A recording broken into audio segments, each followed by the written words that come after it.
नमस्कार, ग्लोकल टकमा यहाँलाई स्वागत छ। म निराजन मोक्तान। पुस 5 2077 तत्कालीन प्रधानमन्त्री केपी शर्मा ओलीले प्रतिनिधि सभा विघटन गर्दा त्यति बेलाको सत्तारूढ दल नेकपा स्पष्ट दुई ध्रुवमा विभाजित भएको थियो। एउटा ध्रुव पुष्पकमल दाहाल प्रचण्ड माधव कुमार नेपाल समूहले पार्टी अध्यक्ष ओलीलाई पदबाट मात्र होइन, पार्टीको साधारण सदस्य नै नरहने गरी कारबाही गर्ने निर्णय गरेको थियो। पछि सर्वोच्च अदालतको 23 फागुन 2077 को फैसलाले नेकपा पार्टी नै विघटन भयो र साबिकका एमाले र माओवादी केन्द्र बिउतिए। तर नेकपा हुँदा ओलीलाई पार्टीको साधारण सदस्य समेत नरहने गरी कारबाही गर्दा निर्णयमा साथ दिने र एमाले पुनर्स्थापना हुँदा नेता माधव कुमार नेपाललाई साथ दिएर समानान्तर गतिविधि गर्दै आएका 10 जना नेता भने 8 महिनापछि माधव नेपालको साथ छोडेर ओलीसँग सहमति गर्दै मूलधारमा फर्किएर ओलीले अध्यक्षता गरेको पार्टीको बैठकमा सहभागी भएका छन्। अदालतको फैसला अनुसार पुनर्स्थापना भएको 6 महिना नपुग्दै एमाले आधिकारिक रूपमा नै विभाजित भएको छ। अहिले माधव नेपाल नेतृत्वको नेकपा एकीकृत समाजवादी नामक राजनीतिक दलले मान्यता पाइसकेको छ। उक्त पार्टीका विद्यार्थी सङ्गठन अनेर सोभियोका केन्द्रीय उपाध्यक्ष माधव पन्त ग्लोकल टकको आजको अङ्कमा हामीसँग हुनुहुन्छ। मूलत उहाँसँग नेकपा एमाले विभाजन र नेकपा एकीकृत समाजवादीको स्थापना, राजनीतिक गतिरोध लगायत समसामयिक विषयवस्तुमा केन्द्रित रहेर केही सूचनामूलक र केही विश्लेषणात्मक कुराकानी गर्नेछौँ। माधवजी, हार्दिक स्वागत छ। धन्यवाद निरञ्जनजी। आराम हुनुहुन्छ? ठिक छ। तपाईँहरूलाई त ठिक हुनुहुन्छ? ठिक छ। देशलाई त त्यति सन्चो छैन अहिले? हामी अहिले एउटा नयाँ अभियान, नयाँ जोस, नयाँ जागर, नयाँ उमङ्गका साथ हामीले हिजो नेकपा एमालेमा थियौँ, आज नेकपा एमालेबाट विद्रोह गरेर नेकपा एकीकृत समाजवादी पार्टी निर्माण गरेका छौँ र यो सन्देश देशैभरि आम जनसमुदायहरूको बिचमा लगेर जाँदैछौँ। पार्टी निर्माण गर्दैछौँ, जनवर्गीय सङ्गठनहरू निर्माण गर्दैछौँ। हामी व्यस्त नै छौँ। अहिले त्यत्रो ठुलो पार्टी अहिले विभाजनको सङ्घारमा पुगेको छ। तपाईँहरूले अहिले राष्ट्रिय दलको मान्यता पनि पाइसक्नु भएको छ। के कारणले के चिज त्यस्तो आइपर्यो? यसरी जनताले त्यत्रो म्यान्डेट दिएको पार्टी चाहिँ टुक्रा भएको छ अथवा विभाजन भएको छ, के लाग्छ तपाईँलाई? पहिलो कुरा त निराजनजी, हामी पार्टीको विभाजन हामीले गरेका होइनौँ र विभाजन भएको पनि होइन। यो नेपाल कम्युनिस्ट पार्टी एकीकृत मार्क्सवादी लेनिनवादीभित्र विद्रोह भएको हो, नेकपा एमालेभित्र विद्रोह भएको हो। र यो विद्रोह हामीले के का लागि गऱ्यौँ? तपाईँले उठाएको प्रश्न एकदमै ठिक छ। हामी नेपालको कम्युनिस्ट आन्दोलनमा लागिरहँदाखेरि नेपालको कम्युनिस्ट पार्टीलाई कम्युनिस्ट मूल्य मान्यता, कम्युनिस्ट विचारबाट गाइडेड गर्ने कि हामी दक्षिणपन्थी विसर्जनवाद, अवसरवादको भाषमा चाहिँ पार्टीलाई डुबाएर नामको कम्युनिस्ट पार्टी, तर हाम्रो व्यवहार, हाम्रो आचरण हामी गैर कम्युनिस्ट बन्ने, हामी बुर्जुवा भन्ने, अझै बुर्जुवा भन्दा पनि गए गुज्रेको पार्टी बनाउने भन्ने सवाल मुख्य कुरा हो। र हिजो नेकपा एमाले, आज पनि नेकपा एमाले नामले कम्युनिस्ट पार्टी भए पनि कम्युनिस्ट विचार, कम्युनिस्ट दर्शन, कम्युनिस्ट पद्धति, कम्युनिस्ट व्यवहार उसले बोक्न सकेन। तपाईँहरूलाई म केही उदाहरण मात्रै दिन चाहन्छु। कम्युनिस्ट आन्दोलनमा हामी लागिरहँदा हामीले भन्ने गर्छौँ, कम्युनिस्ट पार्टीमा हामी लाग्दा दमनमा, शोषण, उत्पीडन परेका आम सर्वा र श्रमजीवी जनताहरूको उत्थानका लागि, उनीहरूको मुक्तिका लागि हामी लड्ने हो। हामीले त्यो बिर्स्यौँ। हामीले हाम्रो कम्युनिस्ट पार्टीको सिद्धान्त, विचार हामी बिर्स्यौँ र हामी कता लाग्यौँ त भन्दा हामी देवी देवताको भक्तिगान गर्नतिर लाग्यौँ। जस्तो केपी ओलीको नेतृत्वमा बालुवाटारदेखि चितवनसम्म राम र सीताको नाममा रथयात्रातिर हामी लाग्यौँ। हाम्रो कम्युनिस्ट प्रिन्सिपल के थियो? हामी त्यो चटक्कै बिर्स्यौँ। हामी हिजो नेकपा एमाले र नेकपा माओवादी केन्द्रको बिचमा पार्टी एकता भएर नेपाल कम्युनिस्ट पार्टी बनेको थियो र आम जनसमुदायले मुलुकबाट नै 2/3 नजिकको जनमत हामीलाई दिएका थिए। तर त्यो जनमत प्राप्त गर्दा पनि हामीले कम्युनिस्ट कार्यक्रम हामीले लागू गर्न सकेनौँ, हामीले जनवादी कार्यक्रम लागू गर्न सकेनौँ। त्यो के कारणले भयो त? जनताले त आफ्नो अमित प्रकट गरेका थिए। त्यो तत्कालीन पार्टीको नेतृत्व कमरेड केपी ओली नितान्त व्यक्तिगत अवसरवादमा जानुभयो। पार्टीलाई सिस्टमबाट, पद्धतिबाट होइन। कम्युनिस्ट पार्टीमा लेनिनवादी सङ्गठनात्मक सिद्धान्त हुन्छ, उहाँले त्यसलाई लत्याउनु भयो। भन्नलाई चाहिँ हामी मार्क्सवाद, लेनिनवाद, जनताको बौद्धलिजमवादको रटान दिने, तर पार्टीभित्र प्रजातान्त्रिक अभ्यास, हाम्रो पार्टीभित्रको आन्तरिक लोकतन्त्र, आन्तरिक प्रतिस्पर्धा उहाँले हुन दिनु भएन र त्यो जनमतको अपमान भयो। कम्युनिस्ट पार्टीको 2/3 जनमतले कम्युनिस्टका कार्यक्रमहरू घोषणा गर्दा त्यो घोषणापत्रमा लेखिएका कामहरू गरेनौँ। हामीले मुलुकलाई चुर्लुमै भ्रष्टाचारमा डुबायौँ। तपाईँलाई थाहा छ, यति ओम्नीदेखि लिएर कोभिडमा सरकारले राम्रो काम गर्नुको सट्टा हामी त्यहाँ पनि चाहिँ मेडिसिनमा कमिसनका कुराहरूले भ्रष्टाचारमा हामी चुर्लु डुब्यौँ। मैले भन्न खोजेको कहाँनिर हो त भन्दा कम्युनिस्ट पार्टीभित्र हिजो हामीले नेपालमा रहेका सबै कम्युनिस्ट पार्टीहरूलाई एक ठाउँमा ल्याउनुपर्छ भनेर दुई ठुला कम्युनिस्ट पार्टीको एकता गऱ्यौँ। जनताले हामीलाई मत पनि दिए, तर त्यो कम्युनिस्ट पार्टीलाई जनताले गरेको विश्वास अनुसार कमरेड केपी ओलीले काम गर्न सक्नु भएन र उहाँले त्यो भएको एकतालाई पनि भङ्ग गर्नुभयो।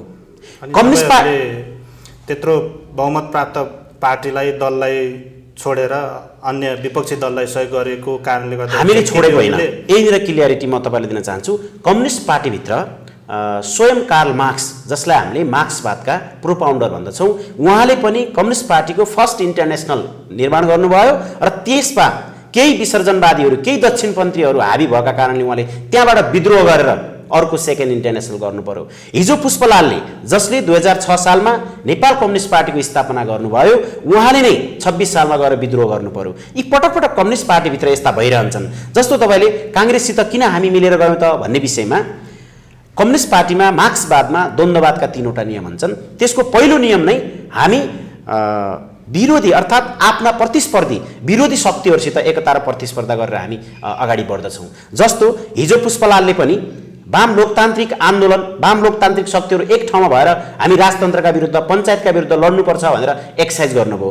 यद्यपि विश्वेश्वर प्रसाद कोइराला त्यसमा असहमत थिए। त्यो अभ्यास हिजोदेखि भएको थियो र तपाईँलाई थाहा छ, हामीले प्रत्येक पटक मुलुकमा हरेक क्रान्ति सम्पन्न गर्दाखेरि हामी वाम लोकतान्त्रिक मोर्चा बनाएर मात्रै हामी सफल भएका छौँ।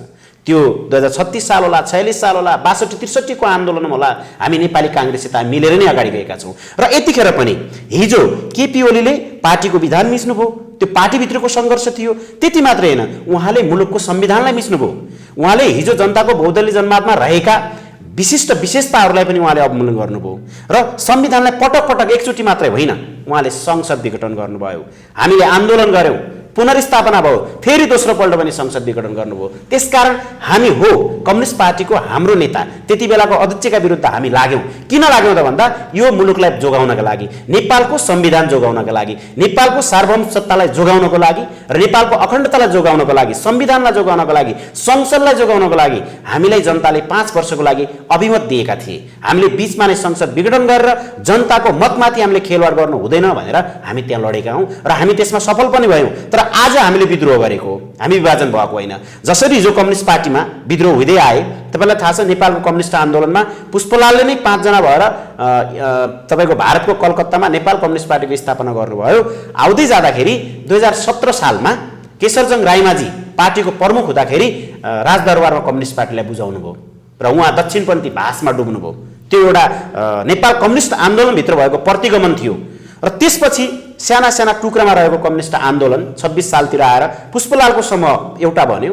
मोहन विक्रम सिंहले 4औं महाधिवेशन गठन गरेर त्यतातिर लाग्नुभयो र मुक्ति मोर्चा अर्को सङ्गठन थियो, झापा विद्रोह थियो र हुँदै हुँदै 4औं महाधिवेशन र नेकपा मालेबाट एमाले हुँदै हामी यो ठाउँ पुगेका छौँ र हिजोको 4औं महाधिवेशनबाट एकता केन्द्र मसाल हुँदै नेकपा माओवादी केन्द्र बनेको छ। भनेको पार्टीभित्र हाम्रो सङ्घर्ष, हाम्रो विद्रोह विचारका लागि हुन्छ। आज पनि हामीले केपी ओलीले नेतृत्व गरेको नेकपा एमाले कम्युनिस्ट पार्टी होइन। कुन मानेमा तपाईँ कम्युनिस्ट पार्टी देख्नुहुन्छ? उहाँले विचारका हिसाबले पनि होइन, देशद्रोही भन्ने उहाँ विचारका हिसाबले पनि होइन र व्यवहारका हिसाबले पनि होइन। आज नेपालमा कम्युनिस्ट पार्टीको एउटा नेताले तपाईँ हेर्नुहोस्, शैक्षिक क्षेत्रमा आज नियोलिबरल, उहाँले चाहिँ नियोलिबरल एजेन्डाहरूलाई लागू गर्दै जानुभएको छ। हामीले त राष्ट्रिय शिक्षा, नेपालको माटो सुहाउँदो शिक्षा हुनु पर्यो, गुणस्तरीय शिक्षा, हामी ग्लोबल्ली कम्पिटिसन गर्ने खालको एजुकेसन सिस्टम हुनु पर्यो भन्ने हाम्रा मागहरू थिए। तर उहाँले त्यो पनि लागू गर्न सक्नु भएन। कृषिमा तपाईँलाई सुन्दाखेरि अचम्म लाग्ला, हामी कम्युनिस्ट पार्टीको सरकार भन्छौँ, तपाईँको भूमि ब्याङ्कका कुराहरू कहाँबाट आए? कर्पोरेटले नेपालको सबै जमिन आफ्नो कब्जामा ल्याएर चाहिँ साना किसानहरूलाई मारमा पार्ने काम यो पनि केपी ओलीको नेतृत्वमा भएका छन्। भ्रष्टाचारका कुराहरू त्यहाँ पनि आएका छन् भने हामी कसरी उहाँलाई कम्युनिस्ट भन्ने? आज तपाईँको विश्व साम्राज्यवादी पुँजीवादीहरूले चाइनालाई घेरिरहेको अवस्थामा विश्वका समाजवादी मुलुकहरूसित उहाँले राम्रो सम्बन्ध निर्माण गर्नु भएन। जस्तो भेनेजुएला, क्युबा, चाइना, उहाँले त्यहाँ आफ्नो चाहिँ कम्युनिस्ट पार्टीले त कम्युनिस्ट पार्टी भएको सरकार भएको मुलुकसित राम्रो सम्बन्ध कायम गर्ने हो नि, तर उहाँ फस्नुभयो। उहाँलाई बालुवाटारमा मध्यरातमा रहका एजेन्ट सामन्त कुमार गोयल आएर भेट्छन्, तर भेनेजुएलाको एउटा राजदूत, एउटा राष्ट्रपति आएर उहाँलाई भेट्न सक्दैन। भनेको उहाँ कम्युनिस्ट रहनु भएन, आचरणले पनि रहनु भएन, मूल्यले पनि रहनु भएन। हामी कम्युनिस्ट पार्टीमा तपाईँलाई थाहा छ, हामी एकअर्कालाई सम्बोधन गर्दा हामी कमरेडी भावना, हामी कमरेड भन्छौँ, तर उहाँले त्यो कमरेडी भावनाका विरुद्ध जानुभयो। उहाँले बा भन्ने एउटा ठुलो जमात तयार गर्नुभयो र केपी बा आई लभ यु भन्ने। यो कहाँको कम्युनिस्ट संस्कार हो? त्यो संस्कार पनि कम्युनिस्ट भएन, त्यो पार्टी पनि कम्युनिस्ट रहेन, त्यो विचारमा पनि मार्क्सवादी भएन। त्यसकारण हामीले त्यहाँबाट विद्रोह गरेर अबको हाम्रो बन्ने कम्युनिस्ट पार्टी साँच्चीकै हामी कम्युनिस्ट पार्टी बनाउन चाहन्छौँ। कम्युनिस्ट मूल्य, मान्यता, विचार र आदर्शबाट गाइडेड भएको कम्युनिस्ट पार्टी हामी निर्माण गर्न चाहन्छौँ।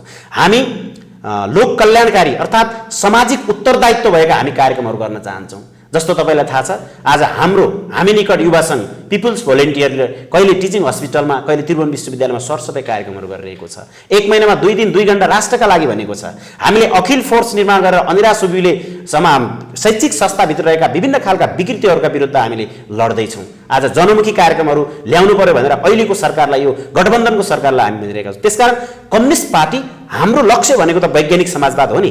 त्यो वैज्ञानिक समाजवादमा जानका लागि शिक्षा, स्वास्थ्य, रोजगार, आजको विभिन्न जस्तो नेपालका विभिन्न सेक्टर, विभिन्न डाइमेन्सनमा हामीले समाजवादी कार्यक्रम लागू गर्न सक्नुपर्छ।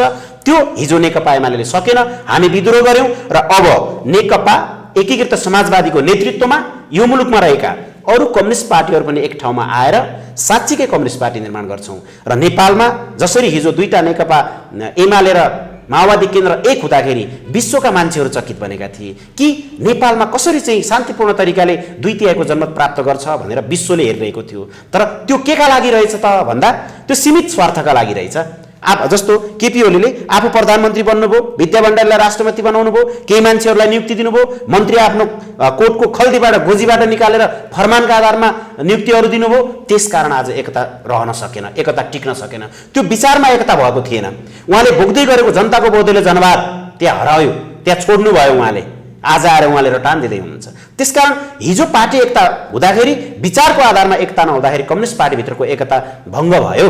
नेकपा एमाले र नेकपा माओवादी अलग अलग भए र हामी नेकपा एमाले भित्र पनि रहन सकेनौँ। तपाईँलाई थाहा छ, नेकपा एमाले र नेकपा माओवादी अलग हुँदा अदालतको निर्णय अनुसार कमरेड केपी ओलीले के गर्नुभयो त भन्दा उहाँले लेनिनवादी सङ्गठन सिद्धान्तलाई लागू गर्नु भएन। उहाँ मार्क्सवादी भन्नुहुन्छ।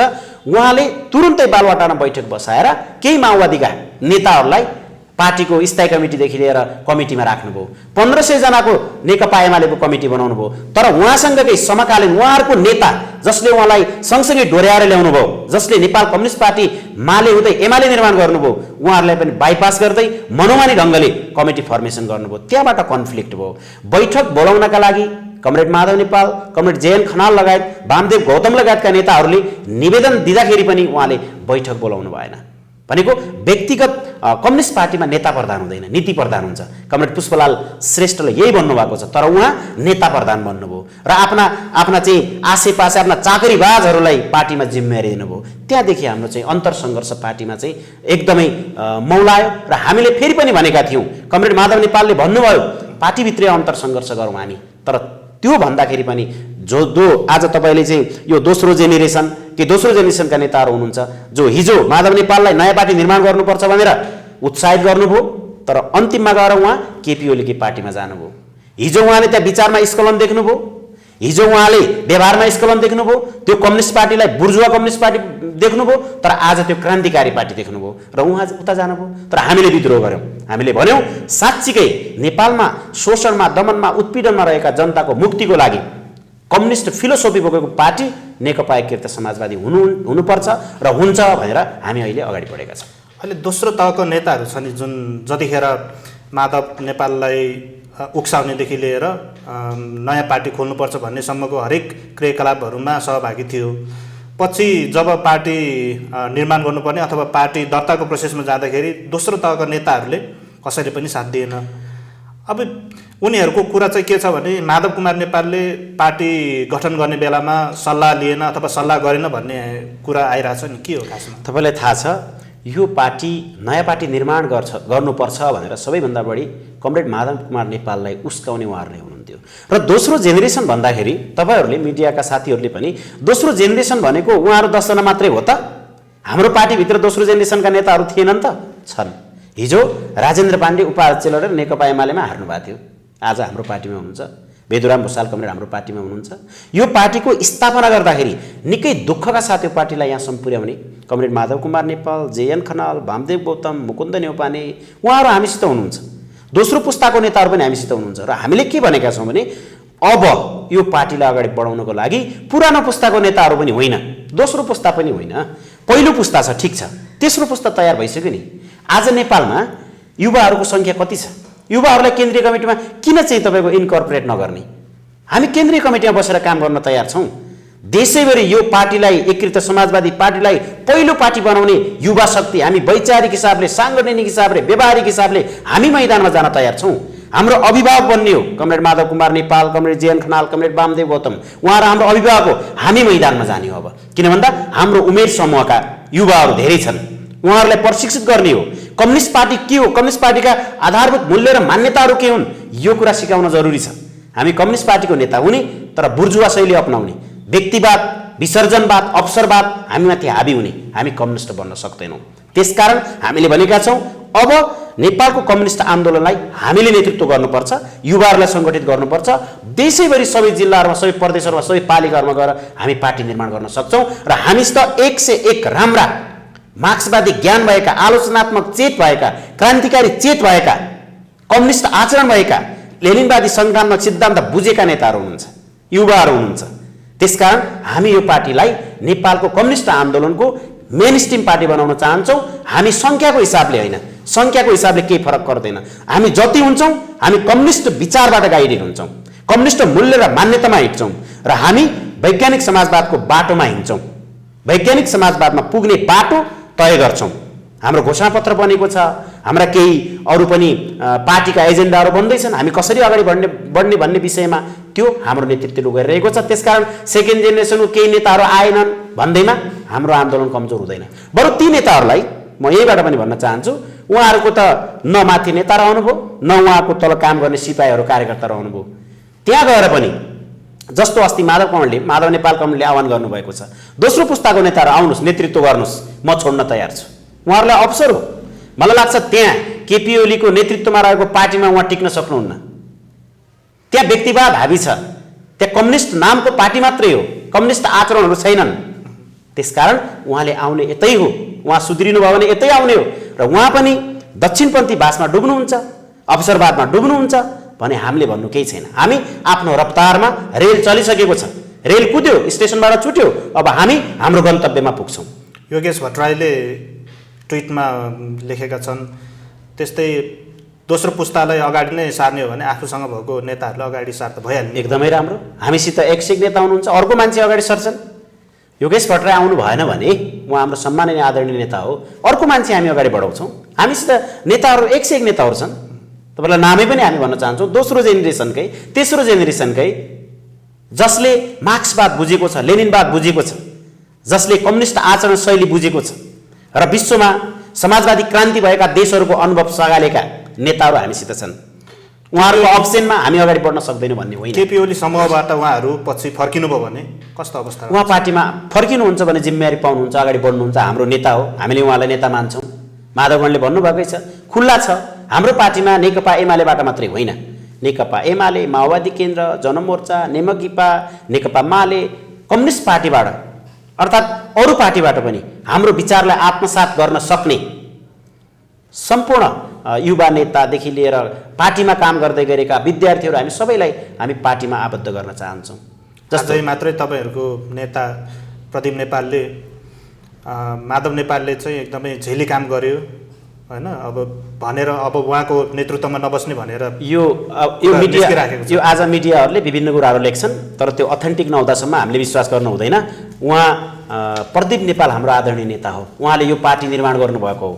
यो नेकपा एमाले भन्दा पहिला नेकपा मालेमा, कोर्डिनेसन केन्द्रमा उहाँको ठुलो भूमिका छ यो पार्टी बनाउनु, तर उहाँले यो पार्टी त्यस्तो भन्नुभयो मलाई लाग्दैन।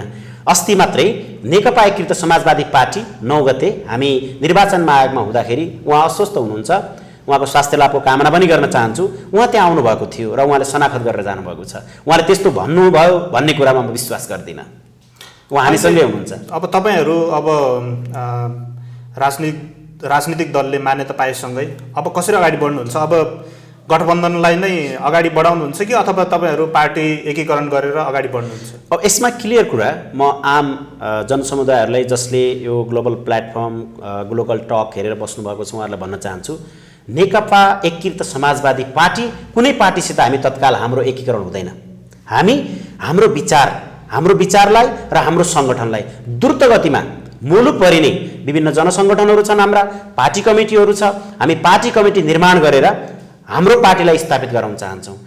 बाहिर सुनिन्छ यो नेकपा एकीकृत समाजवादी माधव नेपाल कमरेडले नेतृत्व गरेको पार्टी नेकपा माओवादी केन्द्रमा विलय हुन्छ अर्थात् एकता हुन्छ भन्ने हल्ला फिजाइरहेका छन्। म स्पष्ट रूपमा भन्न चाहन्छु, हामी कसैसित पनि अहिले पार्टी एकता गर्ने पक्षमा छैनौँ। हामी हाम्रो पार्टीलाई जनताको बिचमा हामी स्थापित गर्न चाहन्छौँ। तपाईँलाई थाहा छ धेरै प्रदेशहरूमा जस्तो हिजो अस्ति मात्रै 3 नम्बर र 1 नम्बर नयाँ सरकार बनेको छ। हामीले सहयोग गरेनौँ भने हामी हाम्रो नेतृत्वमा त्यो सरकार धेरै दिन टिक्नेवाला छैन। नेकपा एकीकृत समाजवादीले सहयोग गरेन भने 1 नम्बरमा 3 नम्बरमा त्यो सरकार बन्दैन। प्रदेश नम्बर 7 मा आज हामी नेकपा एकीकृत समाजवादीको मेजोरिटी छ, सबैभन्दा ठुलो सङ्ख्या हाम्रो छ, हामी त्यहाँ सरकारमा पनि छौँ। त्यसकारण केन्द्रीय सांसदहरू पनि हाम्रोमा थपिरहेका छन्, केन्द्रीय सदस्यहरू थपिरहेका छन्।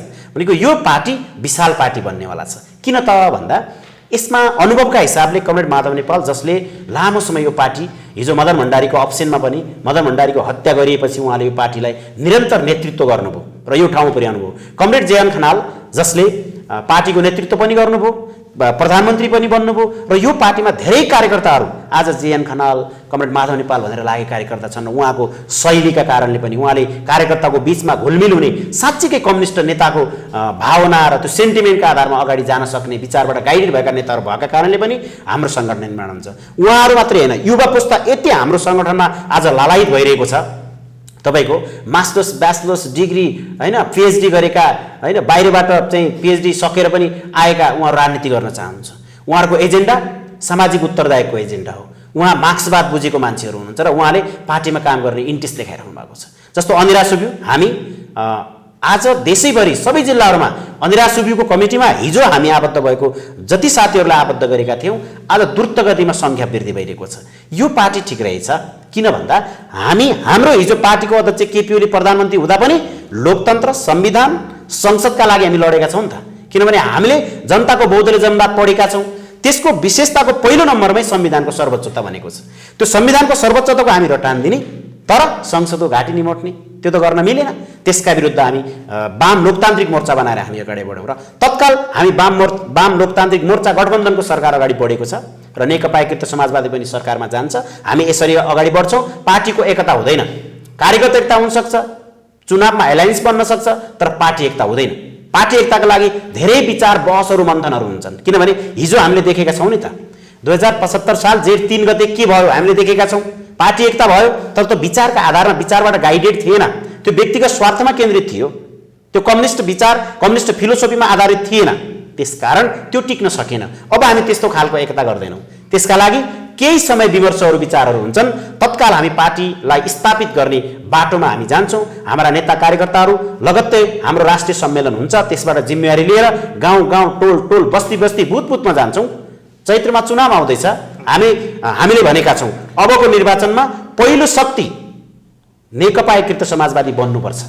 हाम्रा मुद्दाहरू लिएर जान्छौँ हामी आफ्नो व्यक्तिगत कुनै व्यक्तिलाई भगवान मानेर भगवान प्रकट गराएर अर्थात् त्यो व्यक्तिवाद हावी गरेर देवत्वकरण गरेर हामी जाँदैनौँ। हामी विचारको कुरा लिएर जान्छौँ। हामी भन्छौँ आदरणीय आमा बुवा दाजुभाइ दिदीबहिनीहरू, हामी नेपालमा कम्युनिस्ट विचारधारामा आधारित कम्युनिस्ट पार्टी निर्माण गर्न चाहन्छौँ। आज क्युबामा भेनेजुएलामा जसरी सरकारहरू चलिरहेका छन्, नजिकै रहेको साम्राज्यवादको थ्रेटका बीच पनि उनीहरूले आफ्ना मूल्य र मान्यताहरूलाई अगाडि बढाइरहेका छन्। हामी त्यो चाहन्छौँ। हिजो कोभिडको बेला क्युबामा समाजवादी देश क्युबाले डक्टरहरूलाई विश्वभर नै पठायो। त्यस्तो खालको एजुकेसन सिस्टम, त्यस्तो खालको स्वास्थ्य प्रणाली नेपालमा हामी लागू गर्न चाहन्छौँ। त्यो सम्भव छ। समृद्ध नेपाल सम्भव छ। कम्युनिस्ट आन्दोलनबाट नै सम्भव छ। कम्युनिस्ट पार्टीको नेतृत्वमा नै सम्भव छ। तर त्यो नामको कम्युनिस्ट पार्टी होइन, विचारबाट गाइडेड कम्युनिस्ट पार्टीले त्यो गर्न सक्छ। सर्वहारा सर्वजीवी वर्गको उत्थानका लागि लाग्ने पार्टीले त्यो गर्न सक्छ। त्यसकारण हामी त्यो बाटोमा हामी अघि सरेका छौँ। तत्काल हामी कुनै पार्टीसित पनि हाम्रो एकता हुँदैन। माधवजी, पार्टी फुटेर जानेहरूको भविष्य राम्रो हुँदैन भन्छन्। अनि त्यस्तो पनि केही उदाहरणहरू पनि हामीले देख्छौँ। के सोच्नु भएको छ तपाईँहरूले? पहिलो कुरो त हामी पार्टी फुटेर गएको होइन, हामीले विद्रोह गरेका हौँ। किनभने हामी क्रान्तिकारी चेत भएका कम्युनिस्ट पार्टीका क्याडरहरू हौँ, कार्यकर्ता हौँ। हामी पार्टी फुटाएर गएका होइनौँ, हामी विद्रोह गरेका हौँ। किन विद्रोह गऱ्यौँ त भन्दा त्यो कम्युनिस्ट पार्टी रहेन, त्यो कम्युनिस्ट मूल्य मान्यतामा अगाडि बढेन। हामी साँच्चीकै कम्युनिस्ट पार्टी निर्माण गर्छौँ भनेर विद्रोह गरेका हौँ। तपाईँलाई मैले भने हिजो पनि यो कम्युनिस्ट आन्दोलनको झन्डै 7 दशकको इतिहास हेर्ने हो भने पुष्पलालदेखि मनमोहन अधिकारीदेखि लिएर तुलसीलाल अमात्यदेखि लिएर मोहन विक्रम सिंह, मोहन वैद्य, इभन प्रचण्ड हुँदै आजसम्म माधव कुमार नेपालसम्म आउँदा झापा आन्दोलनदेखि हामी विद्रोह गर्दै आएका छौँ। यो एउटा विद्रोह, यो फुटेर गएका होइन। त्यसकारण विद्रोह कहाँ हुन्छ त? जहाँ दमन हुन्छ त्यहाँ विस्फोट हुन्छ। तर फुटले त राम्रो नतिजा त दिँदैन नि होइन? फुटले राम्रो नतिजा दिन्छ, तर विद्रोहले राम्रो नतिजा दिन्छ। विद्रोह केही नयाँ चिजका लागि हुन्छ। हामीले नेपाल कम्युनिस्ट पार्टी एकीकृत समाजवादी निर्माण गर्दै जाँदा नेकपा एमालेकै त्यो पथलाई हामीले पछ्याउँदै गयौँ भने, त्यो बाटोलाई पछ्याउँदै गयौँ भने त हामी ठिक ठाउँ पुग्दैनौँ। तर हामी त नयाँ सोच, नयाँ विचार, नयाँ सङ्गठन निर्माणका साथ हामी अगाडि बढ्छौँ। हामीले देखेका छौँ, हामीले अध्ययन गरेका छौँ। हिजो कम्युनिस्ट पार्टीको अभ्यास पनि हामीले नेपालमा देख्यौँ। त्यही पार्टीभित्र नेकपा एमालेभित्र हुँदा पनि हामीले पटक पटक विचारको विमर्श गरेका हौँ। जस्तो 9औं राष्ट्रिय महाधिवेशन भयो पार्टीको, त्यसमा हामीले के भन्यौँ त भन्दा नेपाली समाजको चरित्र पुँजीवादी चरित्र हो, सामन्तवाद मरणासन्न अवस्थामा छ, पुँजीवादी क्रान्ति हो यो भन्यौँ। तर केपी ओलीले के भन्नुभयो भने आज पनि नेपालमा समाज सामन्तवाद छ भन्नुभयो। हामीले के भन्यौँ भने सामन्तवाद मरणासन्न अवस्थामा छ, अब हामी पुँजीवादको उदय भइसक्यो, त्यसकारण यो पुँजीवाद हो र हामी समाजवादमा जान चाहन्छौँ। वैचारिक कुरा हाम्रो त्यो थियो। तर केपी ओलीले त्यसमा केही बोल्नु भएन, उहाँले सामन्तवाद नै छ भन्नुभयो। भन्दा विचारको विमति त्यही थियो। नेतृत्व केपी ओलीको सामन्तवाद नै छ भन्ने कोणबाट र नीति चाहिँ नेपालमा पुँजीवाद, यो पुँजीवादको उदय भइसक्यो भन्ने कुरा थियो। त्यहाँ हाम्रो विचारको विमर्श थियो। पार्टीभित्रको आन्तरिक हाम्रो विमर्श त्यहाँ भइरहेको थियो, अन्तर्द्वन्द्व थियो, त्यहाँ कन्फ्लिक्ट थियो र हामी त्यसकारण आज यो पुँजीवादी चरणमा छौँ र हामी समाजवादी चरणमा जाँदैछौँ है भन्ने स्पष्ट आज हाम्रो मार्गनिर्देश यही हो। हाम्रो हामीले जबज छोड्नु भन्ने अब त होइन, जबजले के भनेको छ? हामीले जबज छोडेका छैनौँ। जबज त नेकपा एमाले छोड्नु भयो, केपी ओलीले छोड्नु भयो। जबजका विशेषताहरू तपाईँ पढ्नुहुन्छ भने संविधानको सर्वोच्चता, अद्यावधिक निर्वाचन, विधिको शासन, लोकतन्त्र, खै त त्यो त कहीँ कतै पनि मान्नु भएन। विधिको शासन त कहीँ पनि मान्नु भएन केपी ओलीले। हामी त जनताको बौद्धिक जनवादका विशेषतामै हामी अगाडि बढिरहेका छौँ र हामीले त्यही 62-63 को आन्दोलन सफल भइसकेपछि हाम्रो संविधानको प्रिम्बलमा हामीले के लेख्यौँ भने अब नेपाल समाजवाद उन्मुख मुलुक हो, संविधानमा ग्यारेन्टी गरिसक्यौँ। भन्दा फेरि हामी सामन्तवाद नै छन् भन्न सक्छौँ त? सक्दैनौँ। सामन्तवादका केही अवशेषहरू छन्, ती निर्मूल हुँदै जान्छन्। त्यसका लागि हामीले समाजवादी कार्यक्रमहरू लागू गर्नुपर्छ र समाजवादको अन्त्य त भइहाल्छ, पुँजीवादको पनि अन्त्य गर्ने। हामी पुँजीवादको उच्चतम विकास गरेर हामी समाजवादमा जाने हो नि त। तर आज के भइराखेको छ भने कमरेड केपी ओलीको नेतृत्वमा हिजो सरकार हुँदाखेरि उहाँले नव उदारीकरणका अवधारणाहरू लागू गर्नुभयो। उहाँले समाजवादको अभ्यास गर्नु भएन, समाजवादतिर जानै भएन। तर उहाँ तपाईँको बुर्जुवाकरणमा, उहाँ नियोलिबरलाइजेसनमा जानुभयो र विदेशीहरूको जस्तो तपाईँलाई एमसिसीको कुरा, आइपिएसको कुरामा उहाँ लाग्नुभयो, ल्यान्ड ब्याङ्कको कुरामा उहाँ लाग्नुभयो, कर्पोरेटहरूले चाहिँ नेपालमा लगानी गरेर जग्गा कब्जा गर्ने कुरामा उहाँ लाग्नुभयो। तर उहाँ जस्तो चाइनाले अगाडि सारेको बिआरआईको पक्षमा उहाँ लाग्नु भएन, बोल्नु भएन। नेपालमा समाजवादको कुनै पनि कार्यक्रमहरू उहाँले लागू गर्नु भएन। उहाँ यतिर ओम्नीमा चुर्लुमै डुब्नुभयो। कहाँनिर उहाँले समाजवादको अभ्यास गर्नुभयो त? गर्नु भएन।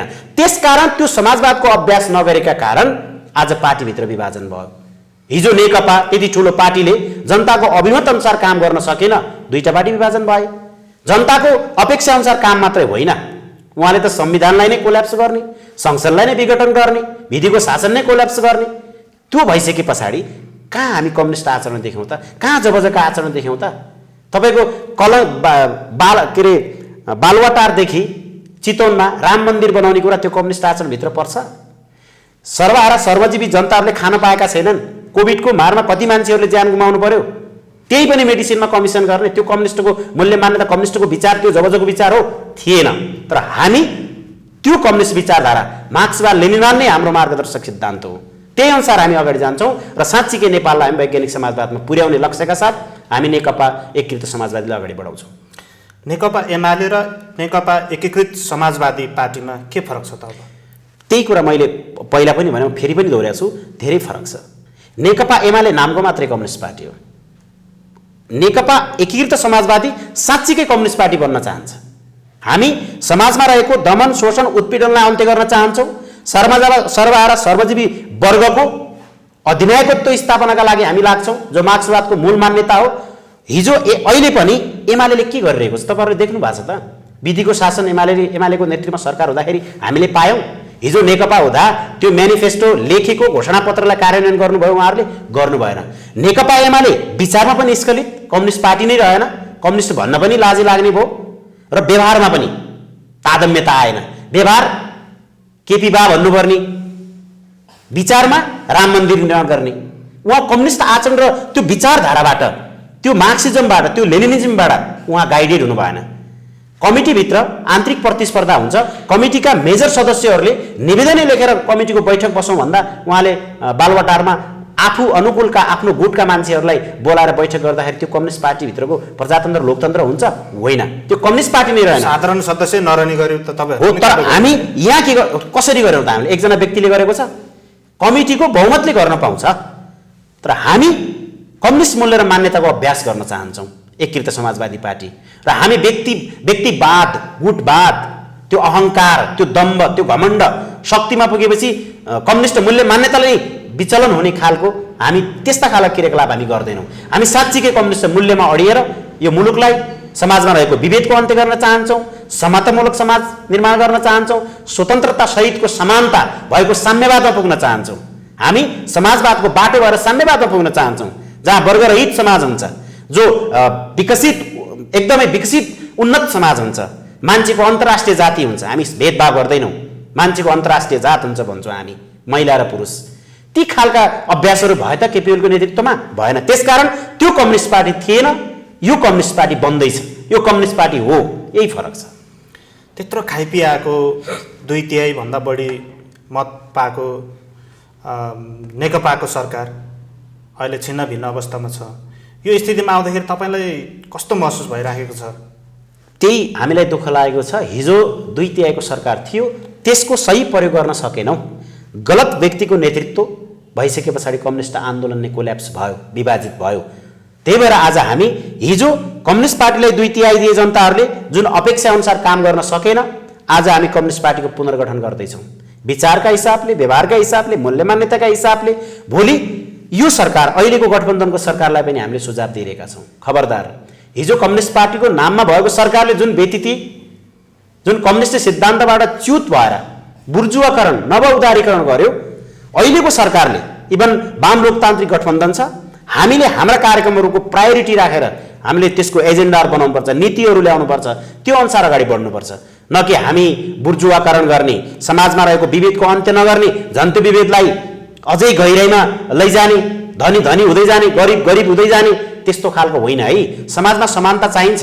हाम्रो समाजमा रहेको गरिबी, हाम्रो समाजमा रहेको पछौटेपन, शिक्षाको उज्यालोबाट टाढा रहेको त्यो समुदाय, त्यो तराईको मुसहर बस्ती, त्यो कर्णालीको बस्ती, हामी सबैलाई हरेक हिसाबले, शिक्षा, स्वास्थ्य, रोजगारीका हिसाबले सम्मानपूर्वक आफ्नो सोभरेन्टीलाई ठाडो शिर बनाएर नेपालीले बाँच्न पाउनुपर्छ। त्यस्तो खालको समाज निर्माण गर्ने अभियान नेकपा एकीकृत समाजवादीको हो। हाम्रा नेताहरूले त्यो अटोटका साथ हामी अगाडि बढेका छौँ र यो अगाडि बढ्छौँ। तर केपी ओलीले त रुखमा 1-2 वटा पात झर्दैमा केही पनि हुँदैन भन्ने यही शैली केपी ओलीमा जुन दम्भ छ, जुन 1-2 पात झरेर केही हुँदैन भन्ने, यही हिसाबले कम्युनिस्ट आन्दोलन आज पतनको दिशामा गएको हो त। आज नेकपा एमाले कम्युनिस्ट पार्टी रहेन। त्यही भएर हामी भन्दैछौँ, हिजो यो सबै ठाउँमा आयो, रसियामा पनि आयो, चाइनामा पनि आयो, क्युबामा पनि आयो, भेनेजुला, सबै ठाउँमा कम्युनिस्ट पार्टीभित्र यस्तो अन्तर्द्वन्द्व, यस्ता खालका अवसरवादहरू आउँछन्। हिजो फर्स्ट इन्टरनेसनलमा आयो, मार्क्सका समकालीनहरूमा त्यस्तै खालको विसर्जनवाद आयो, उहाँले विद्रोह गर्नुभयो, पुनर्गठन गर्नुभयो। आज नेपालमा पनि केपी ओली बाद आयो, त्यसबाट हामीले विद्रोह गरेर नयाँ कम्युनिस्ट पार्टी बनाउँदैछौँ।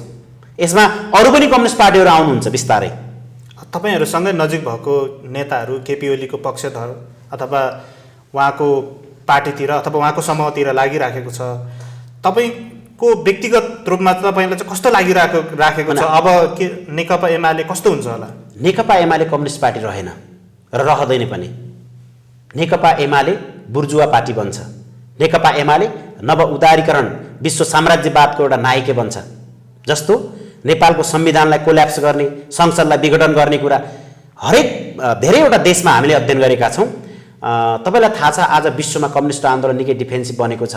हिजो सोभियत युनियन थियो, पूर्वी युरोपमा कम्युनिस्ट कन्ट्रीहरू थिए, तर तिनी 90को दशकमा गर्ल्याम गुर्लुम तासको महल चाहिँ ढले।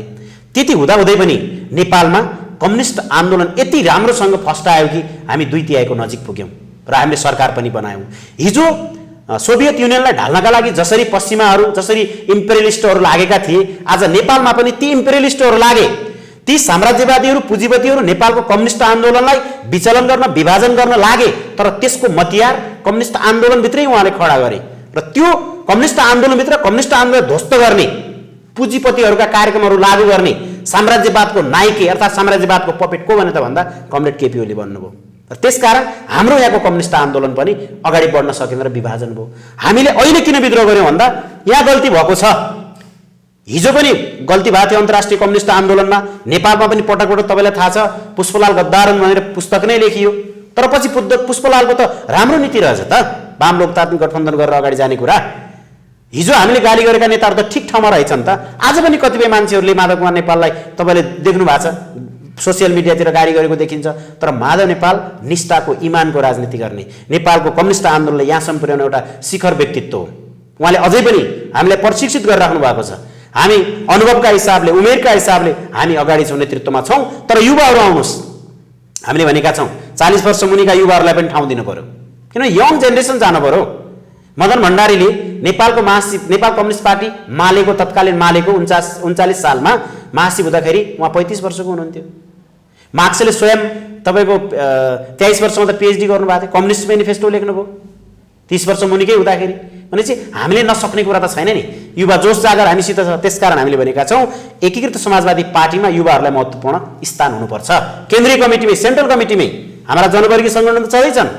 त्यसकारण यो जस्तो कमरेड मनमोहन अधिकारीको नेकपा मार्क्सवादी र मदन भण्डारीले नेतृत्व गरेको नेकपा माले बीच 47 सालमा एकता हुँदाखेरि देशैभरि चुनावी सभाहरूमा जानुभयो र कमरेड मनमोहनले भन्नुभयो म उमेरले उहाँभन्दा त 20-30 वर्ष नै कान्छो हुनुहुन्थ्यो मदन भण्डारी, तर उहाँले के भन्नु भने म पार्टीको अध्यक्ष छु तर नेता मदन भण्डारी हो। उसको विचार हो, उहाँको विचार हो जनताको बोली जनवाद, अर्थात् युवा जोस जागर विचार सङ्गठनका हिसाबले कुशल मान्छे कमरेड मदन भण्डारी हो। र मदन भण्डारीले भन्नुभयो हाम्रो आदरणीय नेता अध्यक्ष कमरेड मनमोहन अधिकारी हो। त्यसरी चाहिँ देशैभरि गएर एक खालको जनमत नेपाल कम्युनिस्ट पार्टी एमालेको बनेको थियो। एमाले निर्माण भइसकेपछि हामी पनि त्यसरी जान्छौँ। हामीसित अनुभवी नेताहरू पनि छन् र हामी सङ्घर्षको मैदानमा साङ्गठनिक हिसाबले, हामी मार्क्सवादी चेतका हिसाबले, क्रान्तिकारी विचारका हिसाबले, कम्युनिस्ट आचरणका हिसाबले युवाहरूलाई पनि हामी परिचालन गर्छौँ। हामी कटिबद्ध भएर लाग्छौँ र नेपालमा नेकपा एकीकृत समाजवादीलाई हामी पहिलो शक्ति निर्माण गर्छौँ। माधवजी, तपाईँहरूले संसद विघटन विरुद्ध त्यत्रो सङ्घर्ष आन्दोलन पनि गर्नुभयो। अहिले पछि आएर फेरि तपाईँहरूले संसद अन्त्य गरेर फेरि विधेयक त ल्याउनु भयो फेरि दल विभाजनको। हिजोको त तपाईँहरू पनि त्यो सुन्नुहोस्, हिजोको विधेयक र आजको विधेयक फरक कुरा हो। हिजो केपी ओलीले ल्याएको विधेयक कुन इन्ट्रेस्टका साथ ल्याउनु भएको थियो? दल विभाजन। किन दल विभाजन? उहाँको सत्ता टिकाउनको लागि थियो। दल विभाजन गरेर संसदलाई अपहरण गर्ने काम तपाईँहरूलाई थाहा छ, उच्छृङ्खल काम। तर हामी सुन्नुहोस्, अहिले त्यो विधेयक त हामीले ल्याएको पनि होइन र अहिले विधेयक आवश्यक थियो। किन भन्दा हामी त विद्रोह गरिरहेछौँ नि त, हामी विद्रोह गर्थ्यौँ नै, तर त्यसले त्यो विधेयकले गर्दाखेरि हामीलाई लिगालिटीको लागि, लेजिटिमेट बन्नको लागि हामीलाई सहयोग पुर्यायो र हामी अगाडि बढ्छौँ। आज सङ्ख्यामा हामी थोर बहुत कम होला, कम देखियौँ होला नेताको टाउका भन्ने हो भने, तर हामी त जनताको माझमा जाने हो नि त। हामी अभिमत पार्टी कुन ठुलो कुन सानो भन्ने त जनताको बिचबाट, जनताको मतबाट, निर्वाचनबाट चुनेर आइसकेपछि हुन्छ नि त। त्यसकारण आज हामी हाम्रो स्ट्राटेजी बनाइरहेका छौँ, हाम्रो विचार, हाम्रो मार्गदर्शन, सिद्धान्त, हामी मार्क्सवाद लेनिनवादलाई अब कसरी हामी प्रयोग गर्ने, कसरी अगाडि बढाउने र हामी समाजवादमा पुग्ने भन्ने बाटो निर्माण गरिरहेका छौँ। अब माधवजी, यो तपाईँहरूको 5 दलीय गठबन्धनको सरकार अहिले जुन चलिराखेको छ, यत्रो समय भइसक्यो, सरकारले पूर्णता पनि पाएको छैन। अब कहिलेसम्ममा अब चाँडै पाउँछ। जस्तो हाम्रो पार्टी एकीकृत समाजवादीको दर्ता प्रक्रिया सकिएको छ, त्यस्तै गरी महन्त ठाकुरले नेतृत्व गरेको पार्टीको पनि करिब उहाँहरूले पनि वैधता पाउनु भएको छ। अब चाँडै 2-3 दिनमा बिहिबारसम्म नयाँ सरकार बन्छ, हामी सरकारमा जान्छौँ।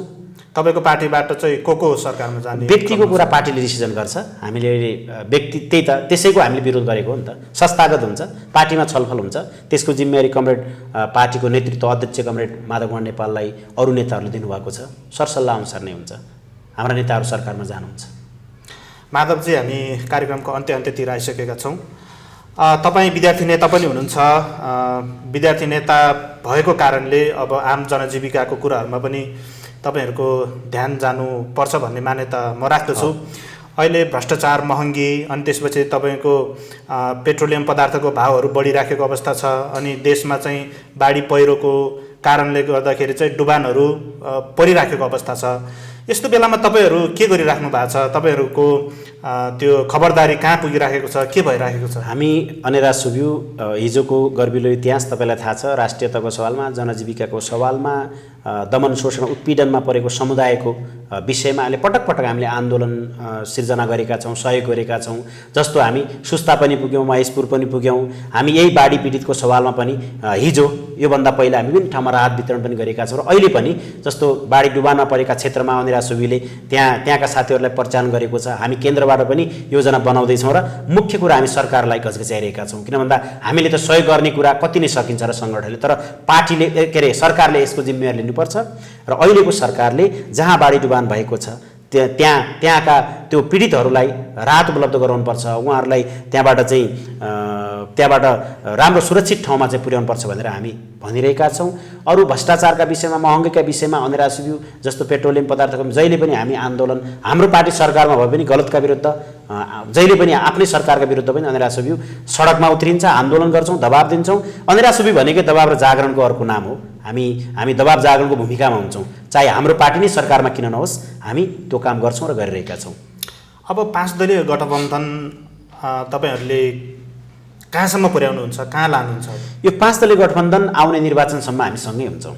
चुनावमा तपाईँहरू किनभने गठबन्धनमा जानुहुन्छ। 5 वर्षको आयु चुनावमा कसरी जान सकिन्छ त्यो अहिले भन्न सकिँदैन। हाम्रो पार्टीको केन्द्रीय कमिटी डिसिसन गर्ला। तर हामी आउने चुनावसम्म हामी सँगै यात्रा गर्छौँ। किन भन्दा हिजो प्रतिक्रान्ति हुँदाखेरि हामी सँगै लडेका थियौँ।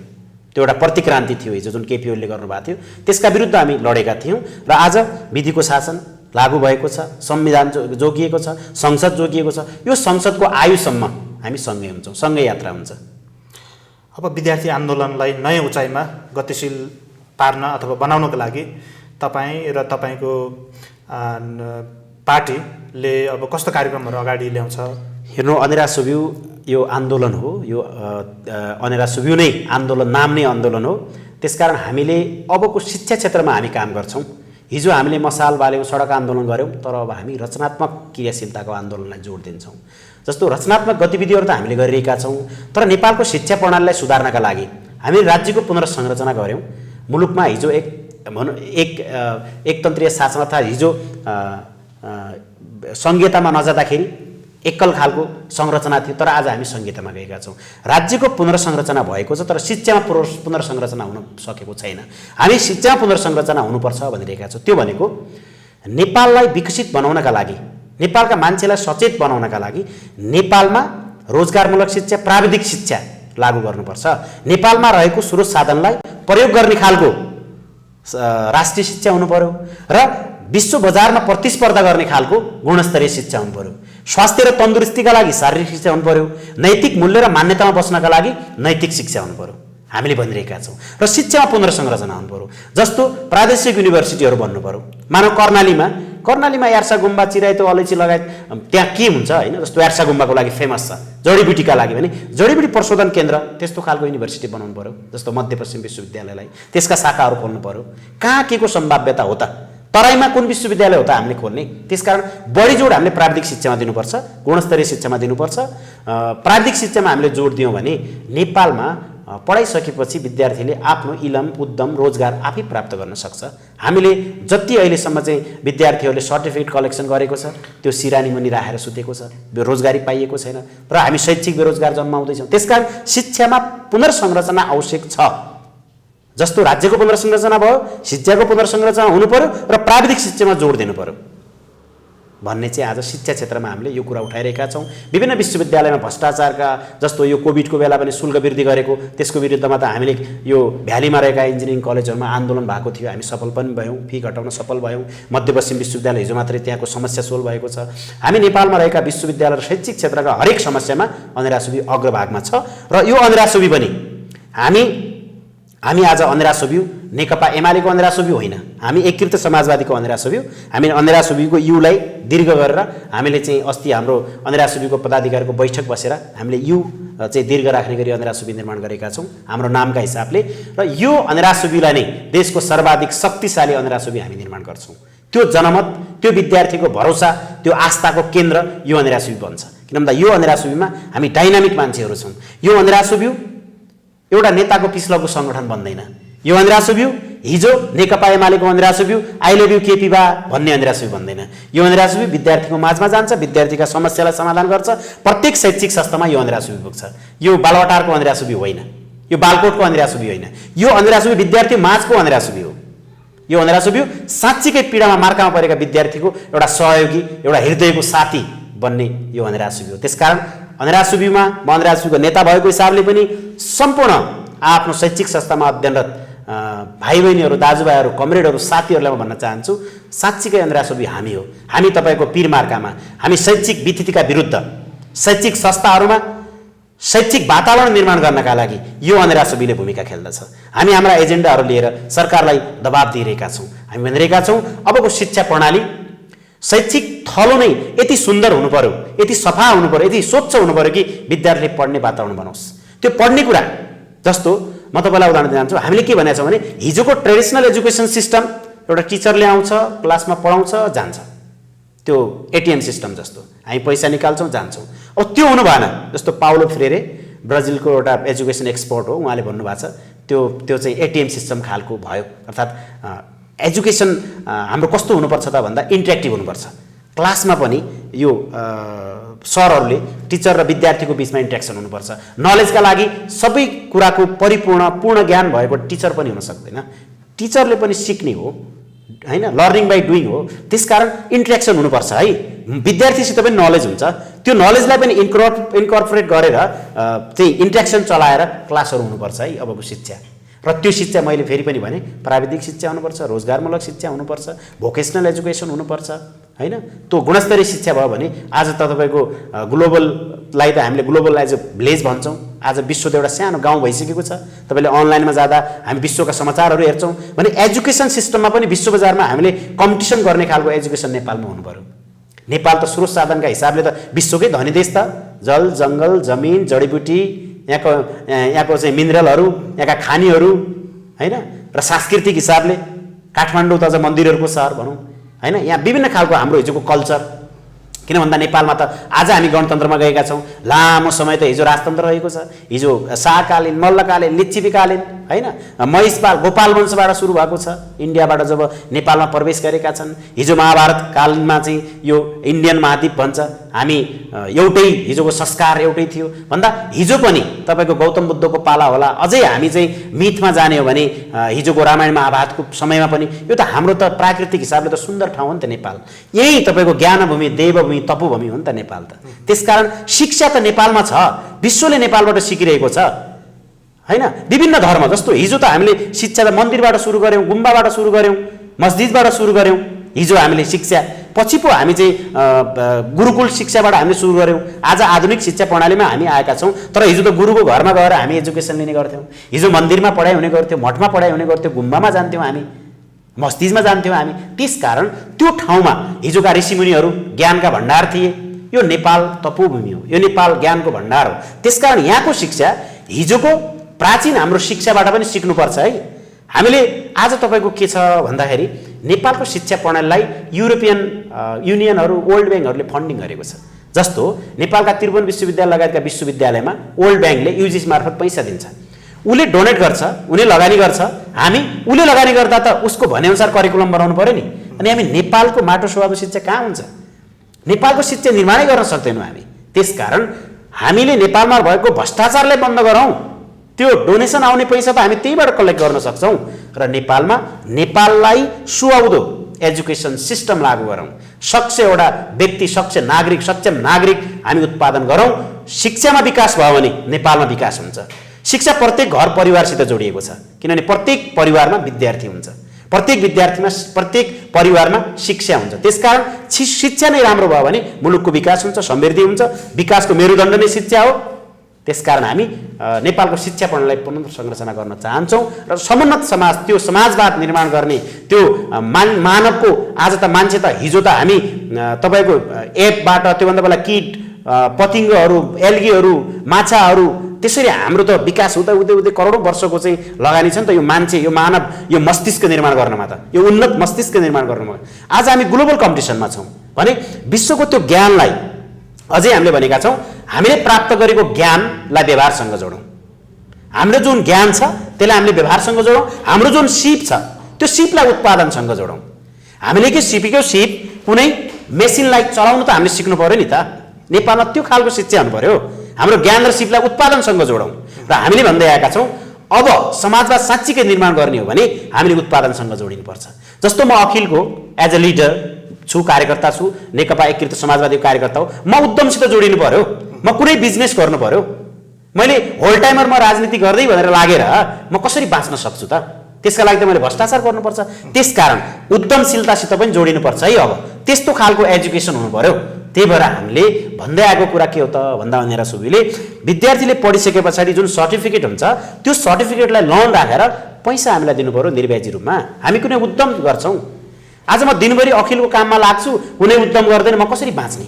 त्यसकारण उद्यमसित जोडिने कुरा पनि आजको महत्त्वपूर्ण कुरा बनेको छ। तब मात्रै हामी शिक्षामा, स्वास्थ्यमा, कृषिमा, होइन, पर्यटनमा, नेपालमा हेर्नु त पर्यटनमा कति सम्भावना छ। यी कुराहरूलाई हामीले राम्ररी चाहिँ परिचालन गर्न सक्यो। जस्तो नेपालमा धेरै पर्यटनहरूलाई भित्र्याउन सक्यो। कृषिमा आधुनिक प्रणाली लागू गरेर हिजोको ट्रेडिसनल एग्रिकल्चर सिस्टम होइन, त्यसलाई मोडर्न चाहिँ टेक्नोलोजी प्रयोग गरेर हामी कृषिमा लगानी गर्न सक्छौँ। नेपाल कृषि प्रधान देश हो।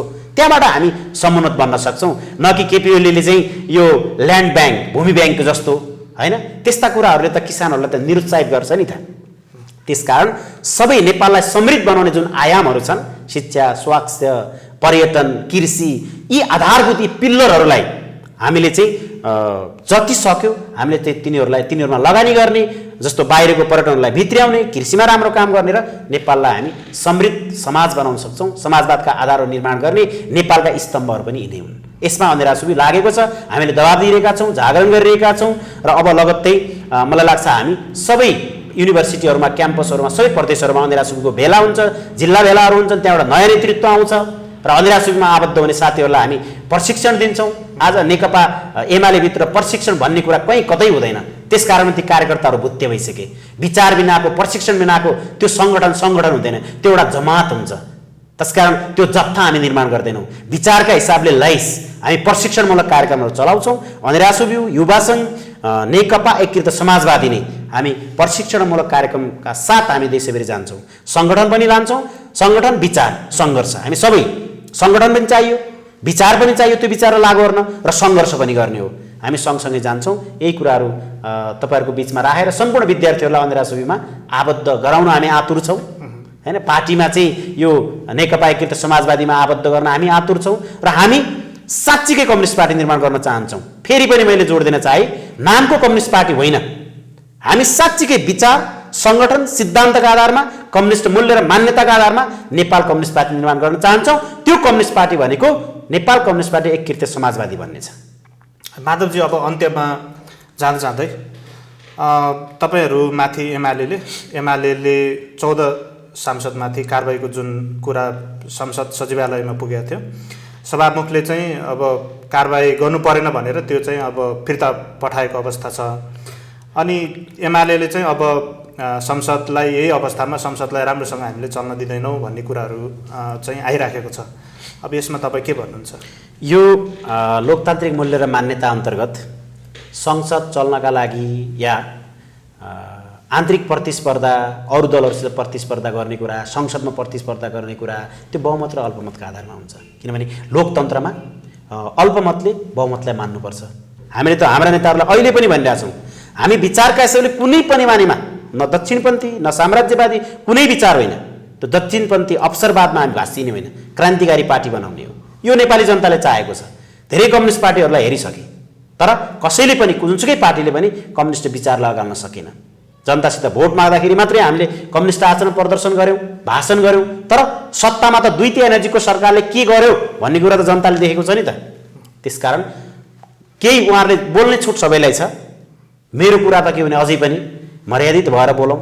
सोसियल मिडियामा जिम्मेवार नेताहरूका म स्ट्याटस देख्छु नेकपा एमालेका, अरूलाई होच्याएर हामी नै हौँ सबै कुरा कम्युनिस्ट आन्दोलन थेग्ने जस्तो गरेर। होला, उहाँहरूको पनि योगदान छ, हाम्रो पनि योगदान छ, सबैको योगदान छ। कमरेड माधव कुमार नेपालको योगदान छैन यो कम्युनिस्ट आन्दोलनमा, यो नेकपा एमालेमा, जसले हिजो केपी ओली 14 वर्ष जेल बस्दाखेरि पार्टी कसले निर्माण गरेको? माधव कुमार नेपाल, झलनाथ खनाल, प्रदीप नेपाल, वामदेव गौतमहरूले निर्माण गरेको पार्टी होइन? हिजो सीपी मैनाली, राधाकृष्ण मैनाली, मोहनचन्द्र अधिकारीहरूले निर्माण गरेको पार्टी होइन? कहाँ हुनुहुन्थ्यो केपी ओली? उहाँ अवसरवादका लागि आउनुभयो, जेल बस्नुभयो, जेलबाट आएपछि गुटबन्दी गर्नुभयो, कम्युनिस्ट आन्दोलन अगाडि बढ्न दिनु भएन, काकताली पर्यो, पार्टी एकता भयो। उहाँको विचार थिएन नवो राष्ट्रिय महाधिवेशनमा, विचार अर्कै थियो, उहाँ निर्वाचन जित्नुभयो, प्राविधिक कुरा। अनि अवसरका लागि विचारबाट विचलन भएर कम्युनिस्ट पार्टीको एकता गर्नुभयो, ठुलो दल बन्यो, आफूले चाहेको मान्छेलाई राष्ट्रपति बनाउनु, चाहेको मान्छेलाई मन्त्री बनाउनु भयो, राजदूत बनाउनु भयो, आफू प्रधानमन्त्री बन्नुभयो। तपाईँको धेरै अधिकारहरू, अर्थ मन्त्रालयको अधिकार कटौती गर्नुभयो, गृहको कटौती गर्नुभयो, प्रधानमन्त्री मातहत लिनुभयो। त्यो किन गर्यो भने उहाँले त्यो सत्ताको भोग त्यस्तो हुन्छ के। उग्र कम्युनिस्टहरू, उग्र क्रान्तिहरू दक्षिण पन्थमा विलय हुन्छन् भने यही हो। तर हामी त्यसो हुन दिन्नौँ, बरु हामी समाप्त हुन्छौँ, हामी थोरै हुन्छौँ। तर कम्युनिस्ट आचरण, कम्युनिस्ट चरित्र, कम्युनिस्ट नैतिकता, होचिमिन, भियतनाममा होचिमिनले बुक नै लेख्नु भएको छ, नैतिकता भन्ने कुरा कम्युनिस्ट पार्टीमा के हो, त्यो हामी अवलम्बन गर्न चाहन्छौँ। हुन्छ माधवजी, व्यस्तताको बावजुद पनि हामीलाई समय दिनुभयो। यहाँको महत्त्वपूर्ण समयको लागि म र मेरो तर्फबाट, मेरो मिडियाको तर्फबाट तपाईँलाई धन्यवाद दिन चाहन्छु। धेरै धेरै धन्यवाद निराजनजी। तपाईँले यो एकदमै फेमस राम्रो सुरुवात गर्नुभएको छ। ग्लोकल प्लेटफर्मले, ग्लोकल टकमा मलाई बोलाउनु भयो, धेरै धेरै धन्यवाद। मैले आफ्नो सङ्गठनको, पार्टीका केही कुराहरू राख्न पाएँ। तपाईँहरूको यो ग्लोकल प्लेटफर्म फ्यामिलीलाई नै म धेरै धेरै धन्यवाद दिन चाहन्छु। हस्, थ्याङ्क यू। अनि सुबियो केन्द्रीय उपाध्यक्ष माधव पन्त, उहाँसँग गरिएको कुराकानी कस्तो लाग्यो? तपाईँको सल्लाह, सुझाव तथा प्रतिक्रिया पठाउन नबिर्सनुहोला। अर्को अङ्कमा अर्कै विषयवस्तुसहित यहाँहरूमाझ उपस्थित हुने बाचासहित आजको अङ्कबाट प्राविधिक मित्रसहित म निराजन मोक्तान बिदा हुन्छु। नमस्कार।